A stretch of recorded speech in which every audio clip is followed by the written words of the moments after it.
অত্যন্ত দুঃখজনক। বাংলাদেশে যে আজকে বৈষম্য বিরোধী আন্দোলন সফল হয়েছে, এটার কারণ শুধু চাকরিতে কোটা না, সর্বক্ষেত্রে বৈষম্য, সর্বক্ষেত্রে বৈষম্য।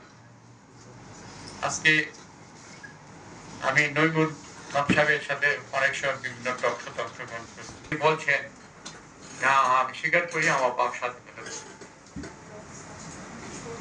কিন্তু প্রশ্নটা হলো আমাদের দেশে যে জাতিটাকে বিভাগে বিভক্ত করা, এটা শুধু উদ্দেশ্য করে স্বাধীনতা। আওয়ামী লীগের সাথে আছে, তারা হলো স্বাধীনতার পক্ষে, আর আওয়ামী লীগের বা সরকারের বিরুদ্ধে করবে এটা।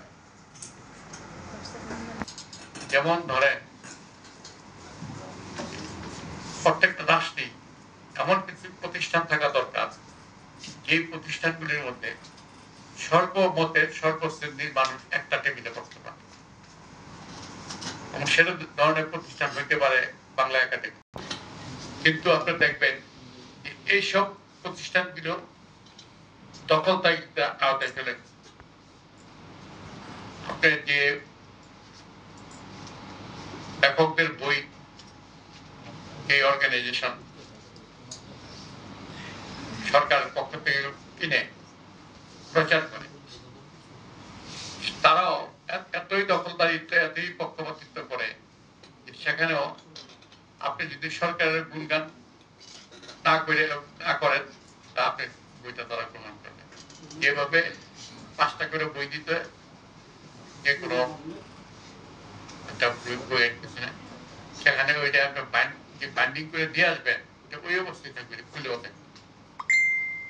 অথচ শুধু সরকারের গুণগান লেখা থাকলে সেটা আপনার বাংলা একাডেমিতে ঠিক অনুরূপ ব্যবস্থা, সেখানেও আপনার পক্ষপাতিত্ব ছাড়া।